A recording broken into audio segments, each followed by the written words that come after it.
Excellences, Messieurs les Présidents, Mohamed Ould Cheikh El Ghazouani de la République islamique de Mauritanie, président en exercice de l'Union africaine, Azali Ansoumani de l'Union des Comores, Adama Barrow de la République de Gambie, Oumarou Sissoko Embalo de la République de Guinée-Bissau, Brice Clotaire Oligui Nguema de la République gabonaise.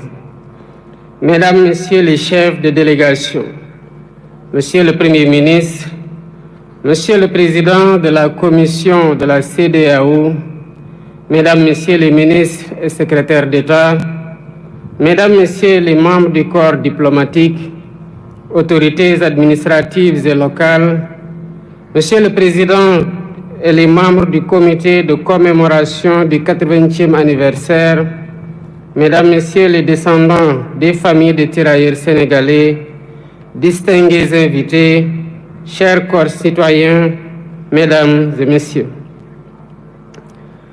Avant tout propos, je voudrais vous remercier chaleureusement, mes chers frères présidents Ghazouani, Azali, Barrow, Embalo et Nguema, d'avoir bien voulu rehausser de votre présence cette première édition de commémoration de l'histoire tragique qui s'est déroulée ici à Thiaroye il y a 80 ans maintenant, malgré vos agendas chargés.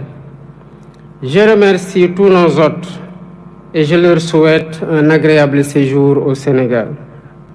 À travers vous, je salue vos peuples respectifs. Votre présence remarquée à nos côtés est le symbole fort de votre attachement à l'histoire que nous partageons. Grande est mon émotion en cette date et en ce lieu qui nous parle, où des héros africains sans défense, armés de courage, de dignité et de fraternité africaine, ont été froidement abattus. Il s'agissait là d'un massacre. 80 ans après ce crime de masse, le silence de Thiaroye est toujours aussi assourdissant. Les murmures venus d'outre-tombe nous interpellent avec fracas, pendant que l'ampleur de ce crime demeure minimisée et souvent même niée par certains milliers des héritiers de ceux qui l'ont commis. Sur cette terre blessée de Thiaroye résonnent encore les rafales sifflant au bout des canons, comme pour rappeler que l'horreur est toujours là, entière, immortelle. Des profanes comme beaucoup d'entre nous, jeunes et moins jeunes, se poseraient la question de savoir de quoi s'agissait-il exactement. Tellement la chape de plomb était fermement posée depuis trop longtemps pour tenter de rayer cet épisode fâcheux de notre histoire. Il s'agissait d'Africains, en majorité arrachés à leur terroir contre leur gré, pour aller combattre au service de l'empire colonial français d'alors. Ils formaient le régiment des tirailleurs sénégalais. Ils venaient presque de tous les territoires coloniaux d'Afrique occidentale, équatoriale et de l'Est, devenus au moment des indépendances 17 pays. Ils étaient du Bénin, ils étaient du Burkina Faso, du Cameroun, des Comores, du Congo, de la Côte d'Ivoire, de Djibouti, du Gabon, de la Guinée, de Madagascar, de la République centrafricaine, du Sénégal, du Tchad et du Togo. Longtemps ignorés et banalisés, ces tirailleurs ont pourtant bravé les épreuves pour aller combattre très loin de chez eux. Des conditions de voyage éprouvantes, entassés dans les cales des bateaux, aux champs de bataille où ils ne portaient que des tenues simples sans défense, jusqu'en 1943, quand les Américains les équipèrent, les tirailleurs ont tout sacrifié. Ils ont donné de leur jeunesse, ils ont donné de leur sang, ils ont donné de leur chair pour la liberté et pour la paix dans le monde. Excellences, Mesdames et Messieurs, malgré les pertes énormes sous les balles nazies, les faits d'armes du régiment des tirailleurs sénégalais sont incontestables et ont grandement contribué à la victoire des Alliés. Qu'il s'agisse entre autres de la libération de la Tunisie, du débarquement à l'île d'Elbe, de la libération de Toulon et de celle de Paris, ils ont tenu leur rang en combattant de manière acharnée, parfois jusqu'au sacrifice suprême, pour conquérir une localité ou tenir une position. Ils méritent tous les honneurs, ils méritent notre respect, ils méritent notre admiration. Mais la suite de l'histoire est à l'inverse de ces immenses sacrifices consentis. À la place d'éloges et de reconnaissance, l'ordre fut donné de neutraliser ceux qui avaient enduré la ségrégation dans les prisons allemandes et la rigueur de la captivité. L'irréparable se produisit le 1er décembre 1944, ici à Thiaroye, quand le général Dagnan ordonna de tirer sur des innocents désarmés, dont le seul tort a été de réclamer le paiement de leurs indemnités, primes et autres allocations. C'était là un acte prémédité, visant à réprimer des revendications légitimes, à dissuader d'autres et à perpétuer l'ordre colonial. Le crime fut commis et les faits sont incontestables. Voilà le sort qui a été réservé à certains qui ont contribué à écrire dans le sang et la sueur la glorieuse histoire de la libération. Aujourd'hui, par devoir de mémoire, de vérité et de justice, nous ne pouvons oublier l'horreur des exécutions sommaires ici au camp de Thiaroye. Il est impératif de rappeler l'histoire, toute l'histoire, sans trop de mémoire. C'est ce qui fonde l'essence universelle des valeurs de paix, de liberté et d'égale dignité attachées à la nature humaine. Excellences, Mesdames et Messieurs, toutes ces raisons ont renforcé notre conviction de commémorer l'anniversaire du massacre de Thiaroye pour, d'une part, rendre hommage aux victimes et graver leur mémoire dans notre conscience collective, et, d'autre part, jeter les bases de la restauration de la vérité historique en mettant fin à l'omerta sur cet épisode tragique, omerta voulu et entretenu par l'autorité coloniale. Ce faisant, il ne s'agira pas d'une porte ouverte pour susciter le ressentiment ni entretenir la colère et la haine. Non. Ce que nous faisons ici relève du devoir de mémoire contre l'oubli et pour la manifestation de la vérité des faits, pour nous acquitter d'une dette morale vis-à-vis des tirailleurs et de leurs familles. C'est pourquoi nous avons mis en place un comité international de chercheurs indépendants pour aider à la reconstitution exacte des faits et à une meilleure connaissance de cette séquence de notre histoire partagée avec la France.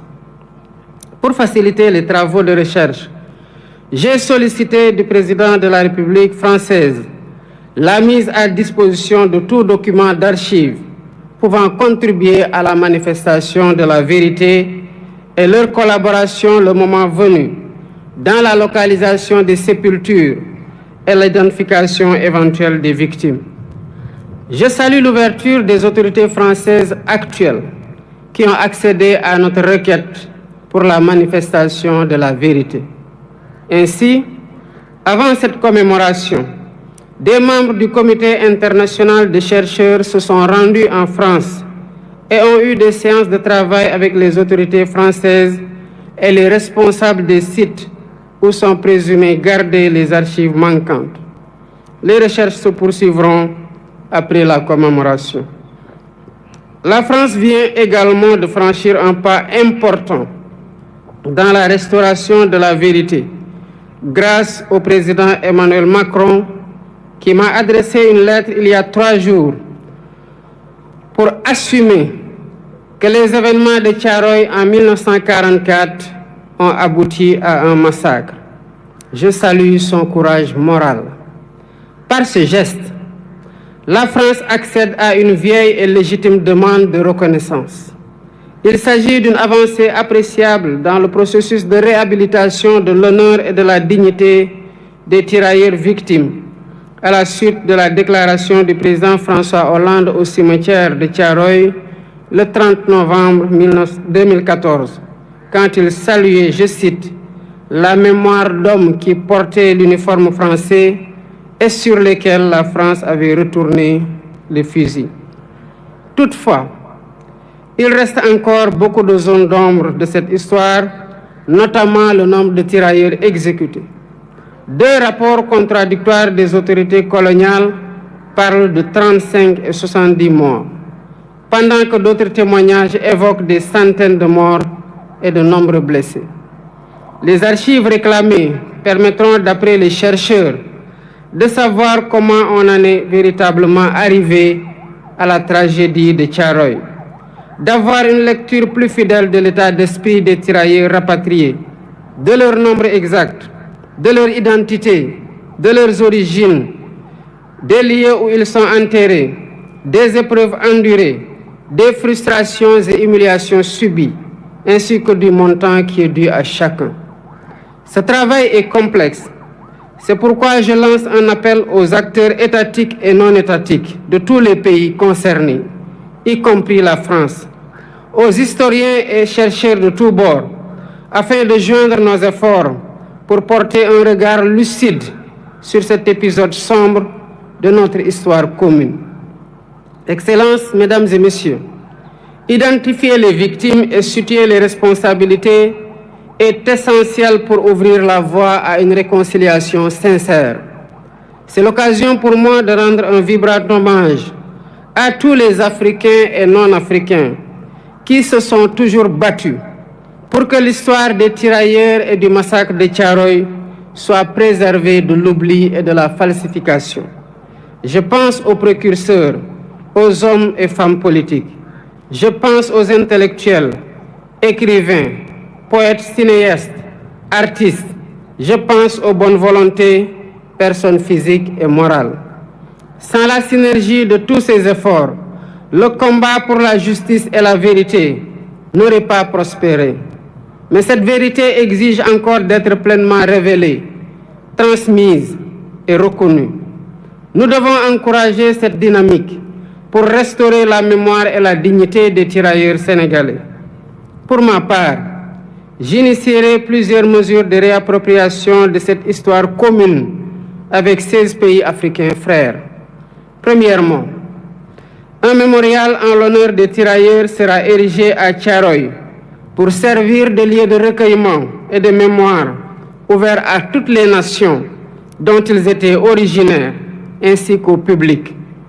Deuxièmement, un centre de documentation et de recherche dédié aux tirailleurs sera érigé pour conserver la mémoire. Ce centre recueillera des archives, témoignages et récits, tout en soutenant la recherche et l'éducation autour de cette histoire partagée. Troisièmement, des rues et des places porteront le nom de cet événement tragique, de ces soldats, pour inscrire leur sacrifice dans notre quotidien et notre histoire collective. Quatrièmement, l'histoire de Thiaroye sera enseignée dans les curricula éducatifs. Ainsi, les générations futures grandiront avec une compréhension approfondie de cet épisode de notre passé. Cinquièmement, la journée du tirailleur est désormais fixée le 1er décembre de chaque année, jour de commémoration du massacre de Thiaroye. Excellences, Mesdames et Messieurs, l'histoire de la guerre et des répressions armées n'est jamais ordinaire. Elle est rarement racontée de façon intégrale.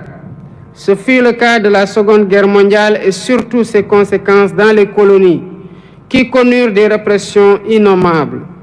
Thiaroye 1944, Sétif et Guelma en Algérie en 1945, Hanoï et Haiphong au Vietnam en 1946, Madagascar en 1947, Douala au Cameroun ou Dimbokro en Côte d'Ivoire en 1948-1949 et bien d'autres lieux.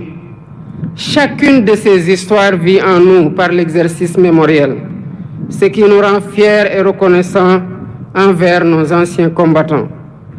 Rendre hommage à ces tirailleurs n'est pas seulement pleurer nos martyrs, c'est porter leur combat et en faire un levier pour réinventer nos rapports avec nous-mêmes, avec notre histoire et avec les héritiers de ceux-là qui ont été les auteurs de la tragédie. C'est dire au monde que les tirailleurs sénégalais n'étaient pas des mercenaires, mais bien les défenseurs d'une dignité humaine universelle.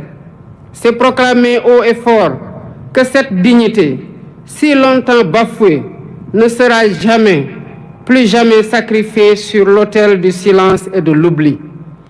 Le massacre de Thiaroye est une blessure, mais il est aussi une leçon qui nous enseigne que la fraternité, l'unité et le refus de l'oubli sont les armes les plus puissantes dont disposent les peuples libres pour écrire leur avenir. Que cette commémoration, 80 ans après, ne soit pas qu'un moment de recueillement, qu'elle soit un serment renouvelé, un serment de justice, un serment de mémoire, un serment de vérité, pour que plus jamais Thiaroye et les événements similaires ne se répètent sous aucune forme, nulle part ailleurs dans le monde. Nous honorons aujourd'hui des héros, et en les honorant, nous nous rappelons que nous avons nous-mêmes un devoir, celui de leur être fidèles, fidèles à leurs valeurs, fidèles à leur combat et fidèles à leur vision d'un monde plus juste. Ensemble, pour la vérité historique restaurée du massacre de Thiaroye, pour la justice, la liberté et la dignité pleine et complète. Je vous remercie de votre aimable attention. Fermez le banc!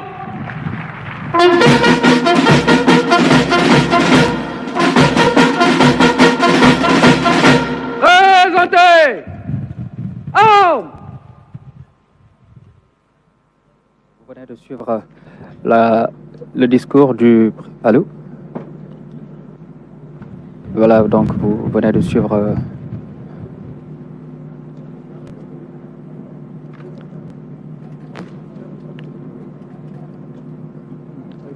Voilà, vous venez donc de suivre le discours du président de la République, son Excellence, M. Bassirou Diomaye Faye.